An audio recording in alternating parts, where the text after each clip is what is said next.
Hello and welcome, I'm Thomas Porteous and you're watching NewsX World. Let's take a look at some of the top stories this hour. Israeli forces kill Al Jazeera correspondent Anas al-Ashif and 4 of his colleagues in a targeted strike on their media tent near Al-Shifa Hospital in Gaza City.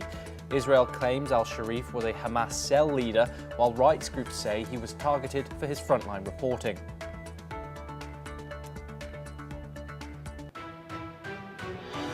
Israeli Prime Minister Benjamin Netanyahu says he has no choice but to take control of Gaza City to defeat Hamas and free hostages, promising the new offensive will be completed fairly quickly. Meanwhile, the UN Security Council hears fresh calls for a ceasefire and more aid to the Palestinian enclave. Australian Prime Minister Anthony Albanese says the country will recognise a Palestinian state at the United Nations General Assembly in September. New Zealand's Foreign Minister also says that the country is considering recognition, with a decision expected before Leaders' Week at the UN. 2 people die and 2 are injured in a Ukrainian drone attack on Russia's Tula region, which also targets Moscow and oil refineries deep inside the country. This comes as Russia launches new strikes across Ukraine, killing 6 and wounding dozens as frontline fighting intensifies. US President Donald Trump pledges to evict homeless people from Washington, D.C. and jail criminals as officials prepare hundreds of National Guard troops for possible deployment. The move, opposed by the city's mayor, follows similar actions in Los Angeles amid immigration protests. North Korea calls upcoming South Korea-US military exercises a direct military provocation and warns of counteraction. Defense Minister No Kwang-chol says the drills pose a real and dangerous threat, despite recent signs of easing tensions. South Korea and Vietnam pledged stronger economic and strategic ties during a summit in Seoul as President Lee Jae-myung hosts Vietnamese leader Tu Lam. Talks focus on expanding trade and investment amid global market challenges. China's Coast Guard says it took necessary measures to expel Philippine vessels from waters around Scarborough Shoal in the South China Sea. It says the operation was professional and legal, while Manila has not yet commented.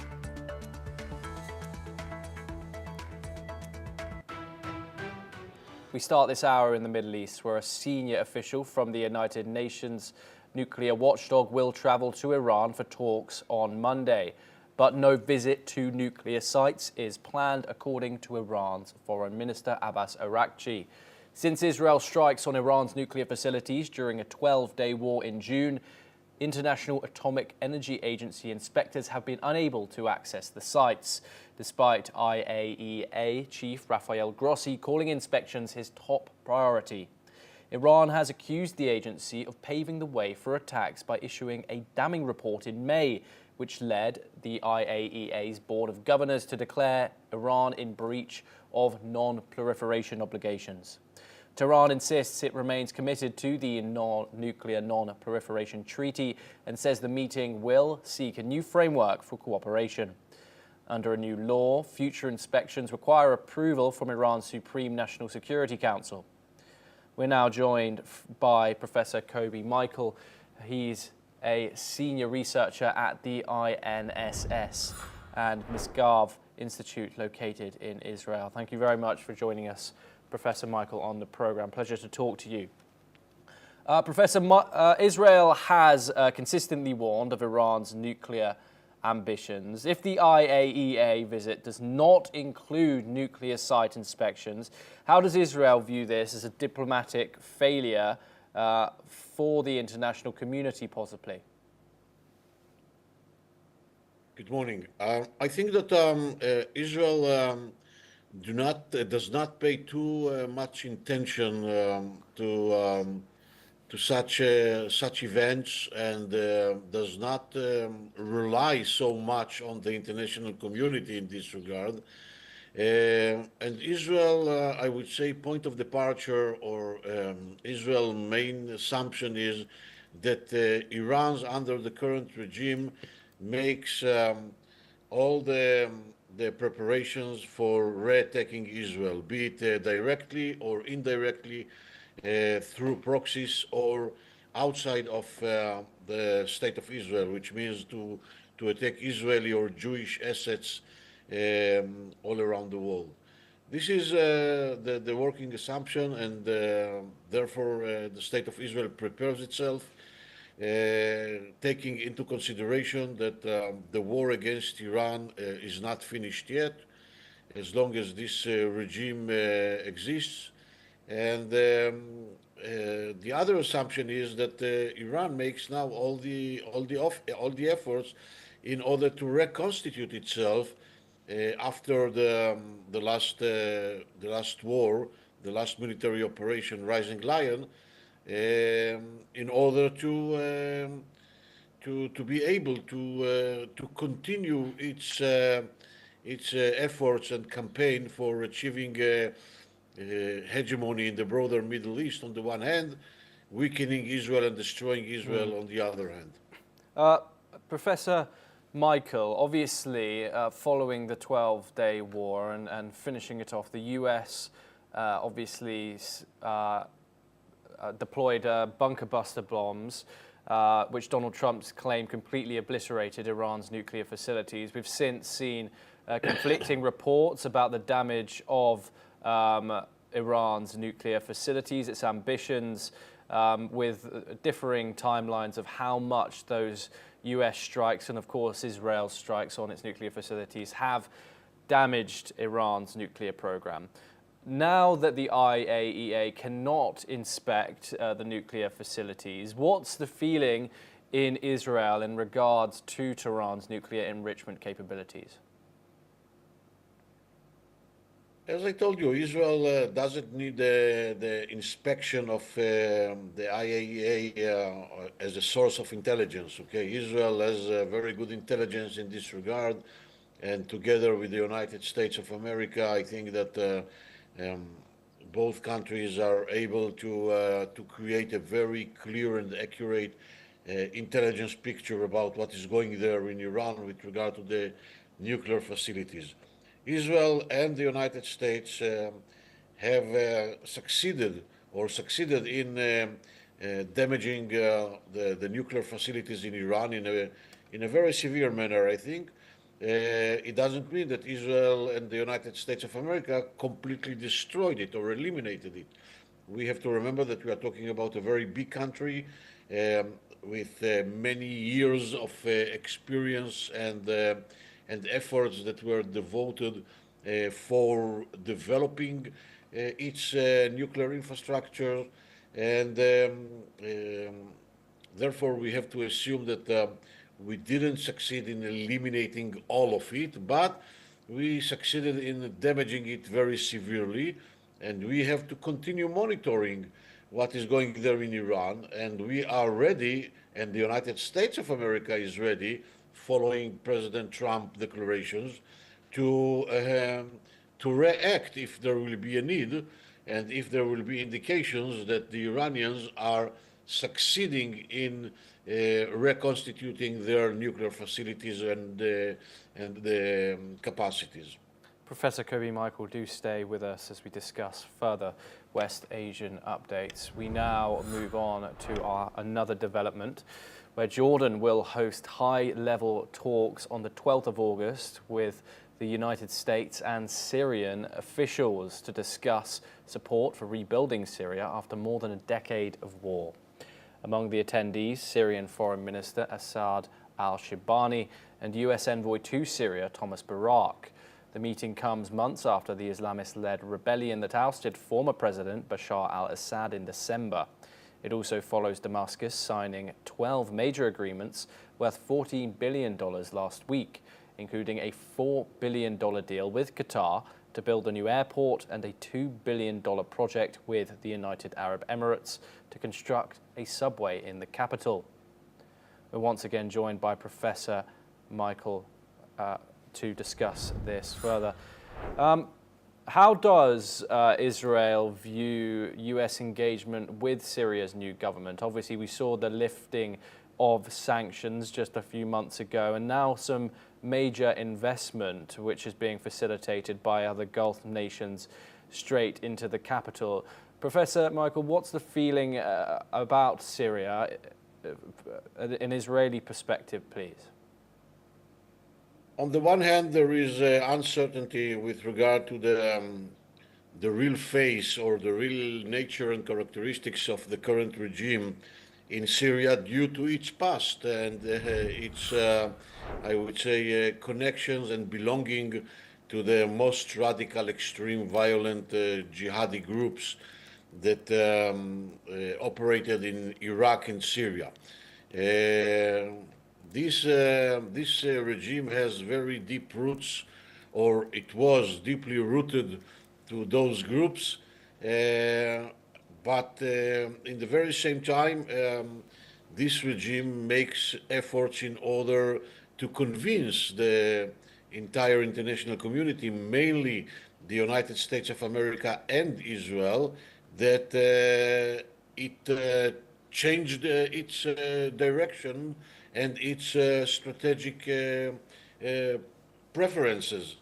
So Israel is still very careful in this regard, very cautious, maybe even very suspicious, more than the United States of America in this regard.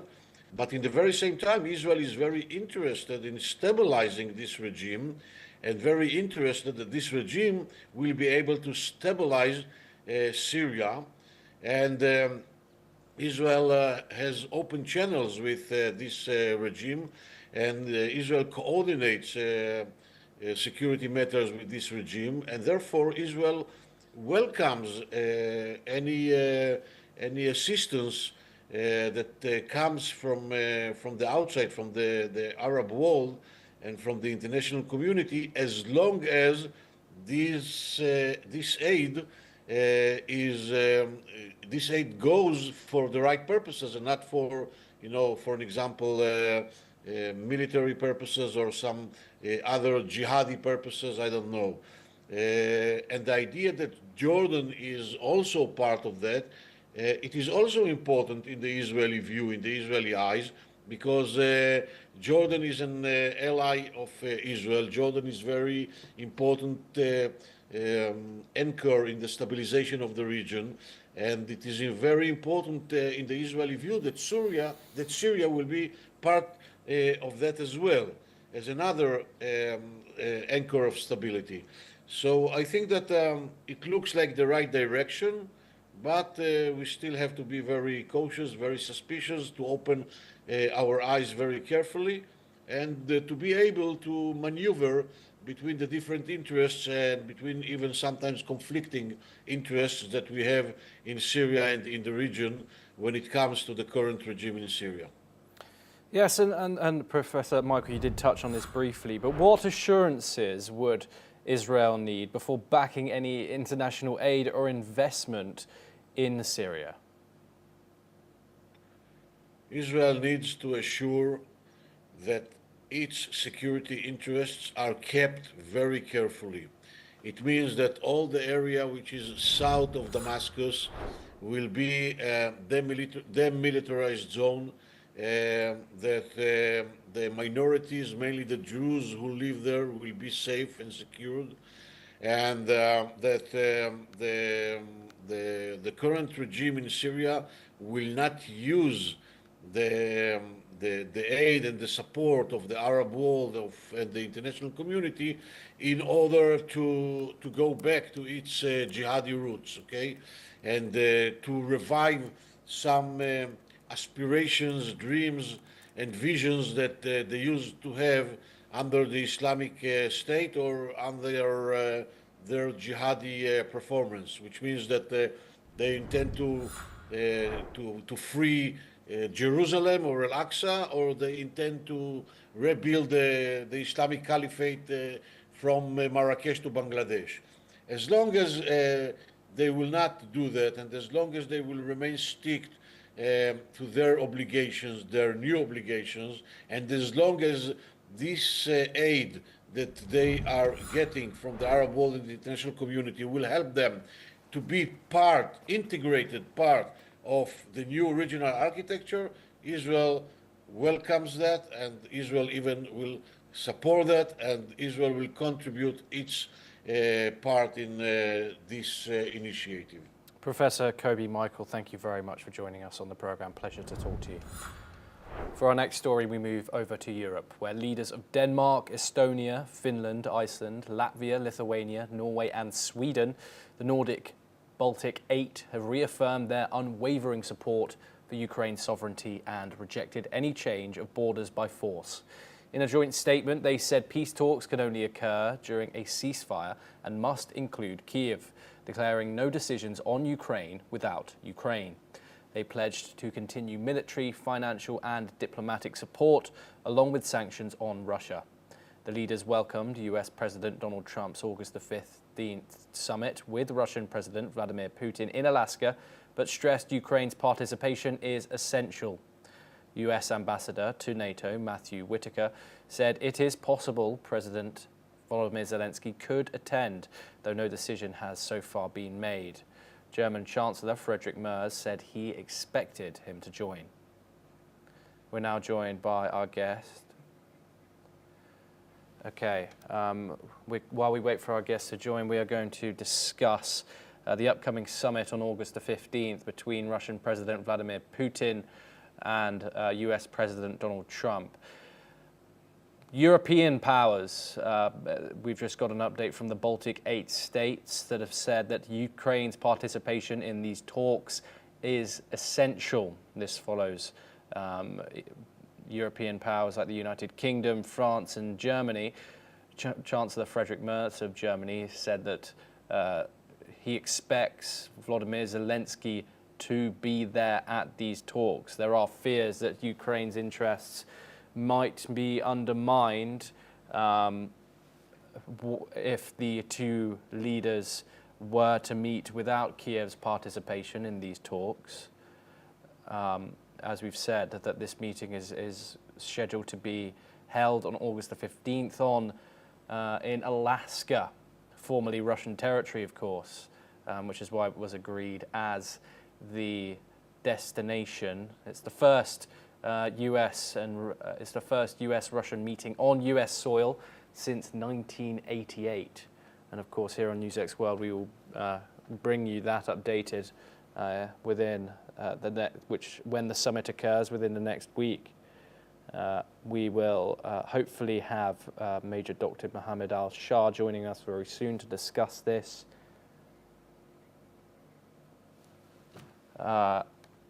Okay, apologies. We seem to be having some network issues. However, the Nordic 8 has stressed that they want Ukraine to be part of these talks in Alaska between the US president and the Russian president, Vladimir Putin and Donald Trump. As we've said, the Nordic 8 and Baltic 8 join this plethora of countries who have insisted on Ukraine's involvement in these talks. We're now joined by Major Dr. Mohammed Ali Shah. He's a defense and strategic expert. Thank you very much, Major Dr. Mohammed, for joining us here on the program. We've just spoken about a new group of countries who have reiterated the fact that Ukraine needs to be part of these talks that are happening in Alaska on August the 15th between the Russian and the US president. What are the dangers and also of the fact that if the Ukrainian president will not be invited to these talks, does Ukraine risk being undermined here? Right, that's a very, very good question. This war has been on for a very, very long time, and we had thought that it's a matter of few days only, and Russia will take over Ukraine and the war will end. But it hasn't come to an end so far. If we go into the entire background of it, why? Because, of course, the support from NATO is there on Ukraine, and Ukraine has been getting a lot of aid from US and from the Western powers. So, of course, now, when there are talks on and when we are expecting on 15th August where President Trump and President Putin are going to be having a talk. Their last met in Geneva, and something might come out of it. Well, President Zelensky also had met President Trump. President Trump had not been very kind to him, in fact, in the meeting, and the video had gone viral. We all had seen that. And the only way to end, I think, a war, see, it's very easy to get step into a war and out of anger, out of exuberance, out of one can get into a war, but very, very, very difficult to come out of the war. Very, very difficult to come out of it. So I see this way that if President Zelensky is not there in the talks, definitely it will have an impact on Ukraine.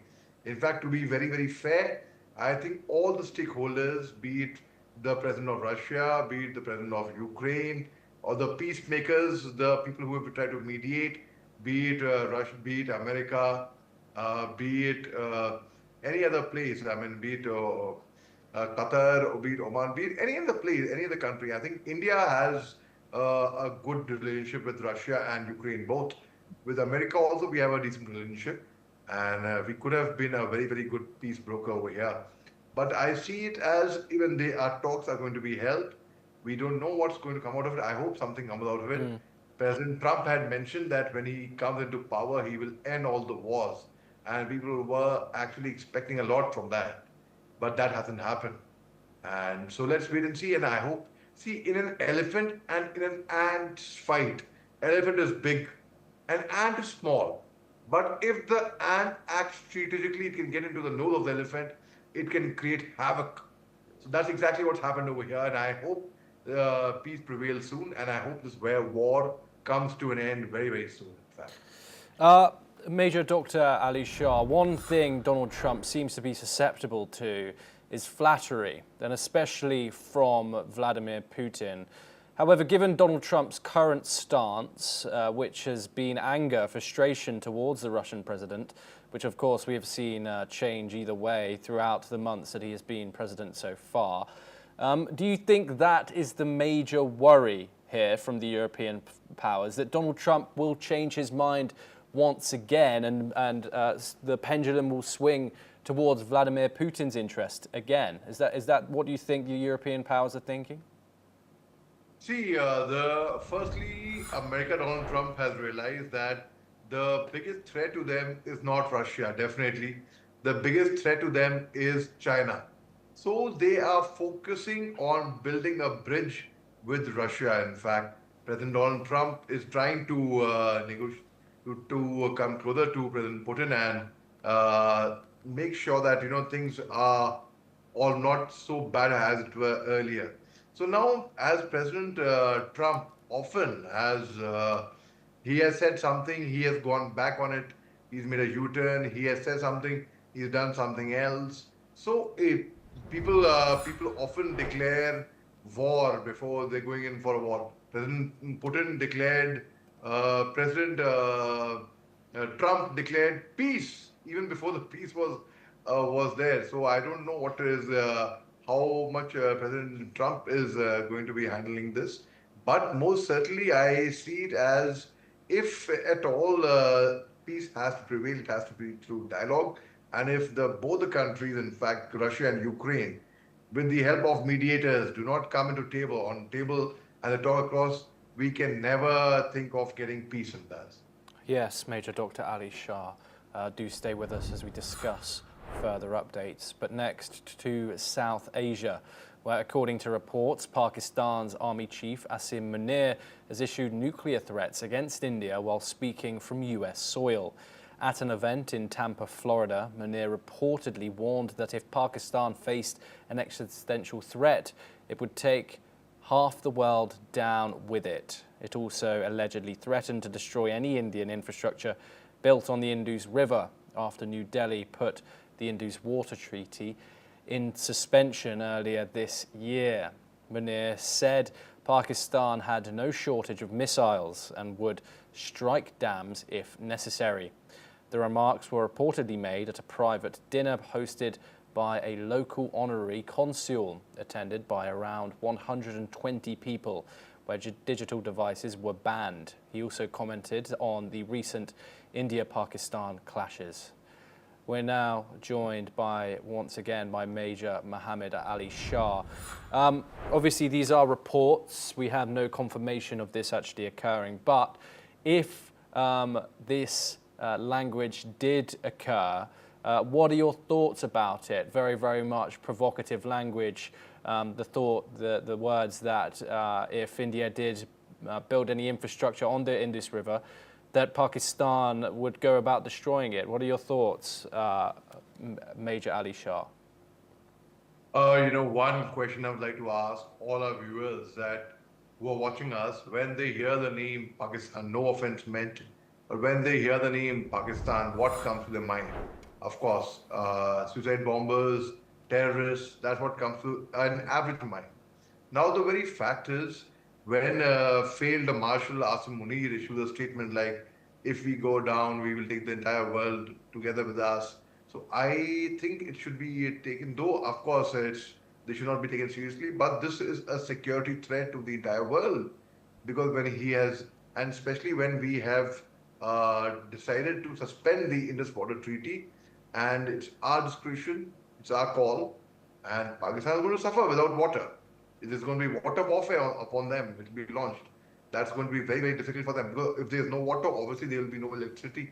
And when there's no electricity, this will be very, very difficult to survive. Imagine a few hours in your own house in a peace-loving nation where there is no water or no electricity. It's very difficult to survive. Even a few hours is very, very. Imagine in Pakistan, if we cut off the water, when it's totally cut, there will be no electricity and they will be in trouble. So, of course, Bilawal Bhutto Zardari also had given some big statements, and after the very next day, we found him to be sending his family abroad in the West, escaping from there. Most of the ministers' families have escaped towards the West in safer heaven. So, and we saw a video of an Pakistan MP, which had gone viral. He said, in case India escalates it further, I will run away from here. Yes. So I'll go. So it is, but obvious that Pakistan, in case there's trouble upon them, and when they said it's a threat to the entire world, I see that in case if something happens to them, they will take the entire world down together with them. So I think failed Marshal Asim Munir needs to look into this statement, if at all the statement was made, as you said. But I quite believe, because they're quite capable of saying anything. Yes. Pakistan, they're quite capable of saying anything at all, and it is very sorry that they have to threaten the entire world, not just the country they're fighting with, which makes everyone go anti-Pakistan. Yes. Okay, Major Dr. Mohammed Ali Shah, thank you very much for joining us here on NewsX World. Pleasure to have you on the programme. We now move east, where a magnitude 6.1 earthquake struck Turkey's northwestern Balıkesir province on Sunday, killing one person and injuring 29, authorities have said. Interior Minister Ali Yerlikaya confirmed that an 81-year-old died after being rescued from rubble, while none of the injured are in life-threatening condition. Here's what he had to say. 16 bu 68 kırsal mahallede yıkık bina olduğunu tespit ettik. 12'sinin bunlardan metruk olduğunu tespit ettik.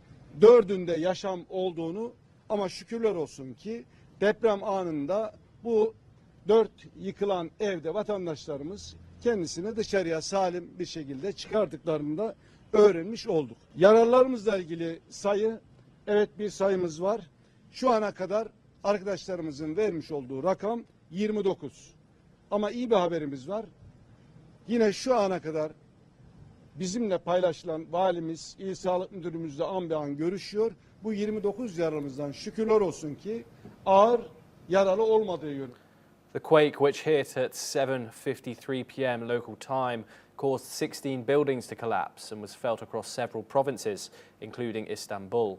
Turkey's disaster agency, AFAD, reported the quake struck at a depth of 11 kilometers, while German researchers recorded a similar magnitude and slightly shallower depth.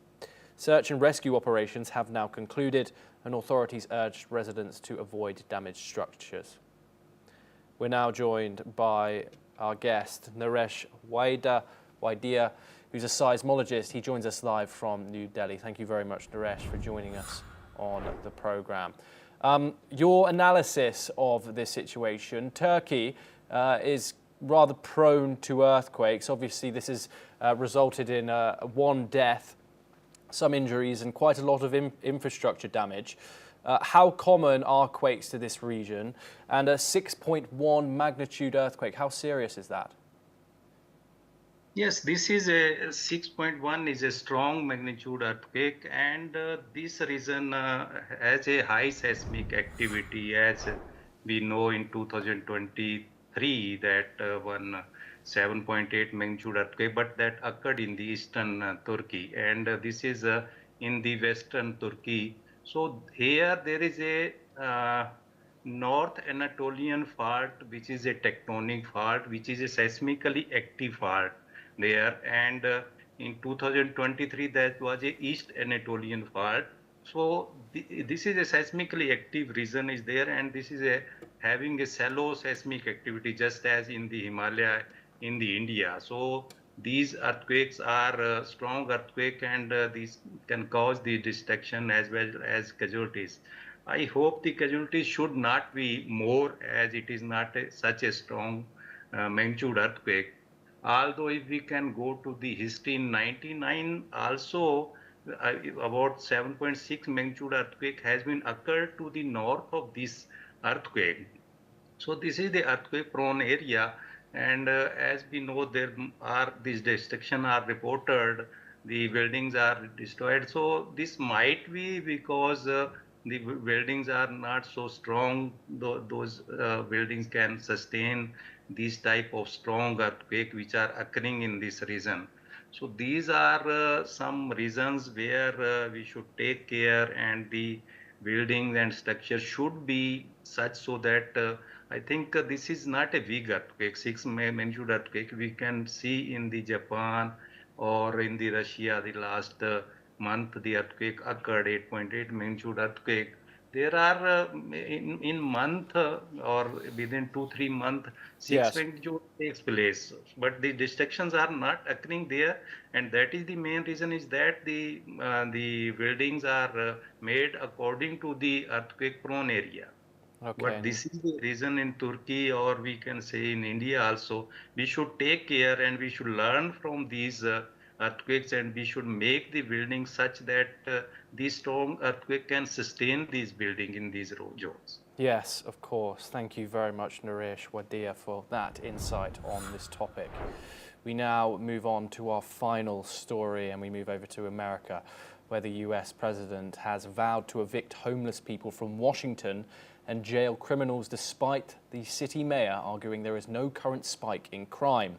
The plan is still unclear, but the administration says hundreds of National Guard troops and federal officers are being deployed to tackle immigration protests. Trump will hold a press conference at the White House to address violence in the Capitol.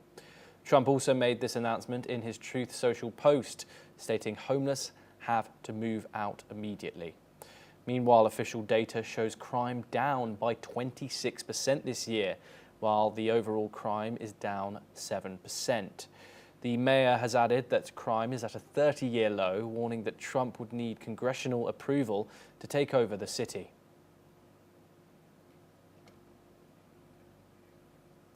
Well, that's all that we have time for, but we will continue to bring you more news updates from the US and around the world. Thank you for joining us.